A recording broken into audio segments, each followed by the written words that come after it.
Hannah, I respect the national aspirations of the Palestinians. I do not deny the national aspirations of the Palestinians.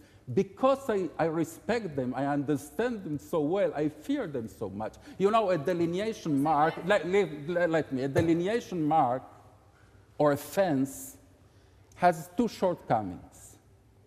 It doesn't stop missiles, but more importantly, it doesn't stop dreams. How can you say that you respect a Palestinian national aspiration when it's very simple. Those two, you cannot reconcile. Hold on. You mentioned Palestinian national aspiration. Dr. Ghada Karmi is a Palestinian academic and author. She was forced to leave her family home in 1948. Ghada, Dani says he respects your national aspirations. What have you heard so far? My national aspirations, you respect them, do you?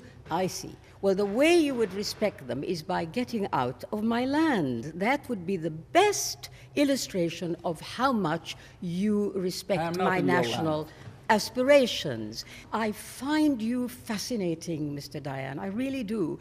I can't understand how you have such self-assurance. A man who was born in Argentina, whose family comes from the Ukraine, and is actually wanting people, sensible people, to believe that he has some connection with my country. But there's another point I want to put to you, since you respect me so much. Tell me, to many people, you, despite your eloquence, represent nothing other, you and your fellow settlers, nothing other than common thieves. You live on stolen land, you drink stolen water, you eat stolen fruit, you farm stolen farms.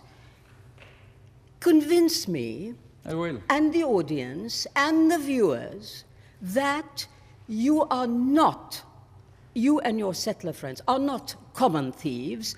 Okay, Dani, let Dani respond to that. Dr. Karmi, you are not opposed to settlements. You are opposed to Israel's existence. The first sentence about me being born in Buenos Aires rejects Zionism. That's okay. Yes, you're right. I mean, my exchange of views with Hannah is as legitimate as my exchange of view with you, and you are entitled to reject Zionism. But that proves exactly what I was saying.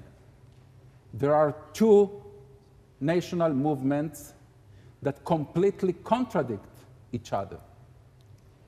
And that's, you see me as the 19th century colonialist, and I see myself, you're not me, you see Zionism. I see you I suppose you're not Zionist, right? No, you are anti-Zionist. I see you as a common I think thief. you are a proud anti-Zionist. I see you as a common thief. It's much simpler than that. I will answer, I will answer, but let's be, as I said, with intellectual integrity. You see Zionism as a colonialist movement, right?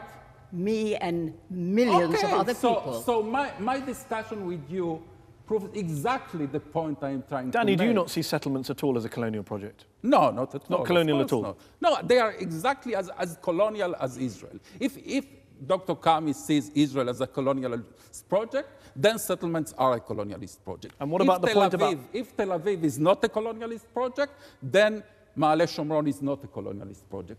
Every settlement that was erroneously built on private Palestinian land is being moved. Now Migron is the last one, and the Ulpana was the second one that were recently moved. But there are the minuscule exceptions. 42% of the West Bank is devoted towards settlement infrastructure, architecture, again, military protection, Mehdi, water. The question is whether I have the right to be there or not. So is it your land? The West Bank is your land only?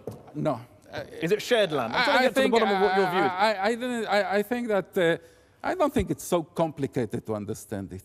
This is a disputed land. All of Israel/Palestine. The Israeli government, as you say, claims to want a two-state solution. The Palestinian leadership has conceded 78% to Palestine. Why don't we have a two-state solution? Because you guys are gobbling up all the land. No, that's wrong. Because Abu Mazen didn't accept How many settlers any are there? offer. How many settlers are there in the West Bank? 360,000. How many were there 20 years ago? Less, 100,000, 120,000. So it's pretty hard to make peace on land. Do you know what is the biggest settlement being built right now? You tell me. The Palestinian city of Rawabi, north of Ramallah. That's a settlement, is yes, it? that's dynamic. Where should the Palestinians be living? Where should the Palestinians be living? With it. No, where would you like the Palestinians to live? Whatever they are. No, where? I mean, where? Today, somebody comes to Troy and says... Samaria. That's okay. You want them That's to live perfectly there. okay. That's sure. for long term. Sure.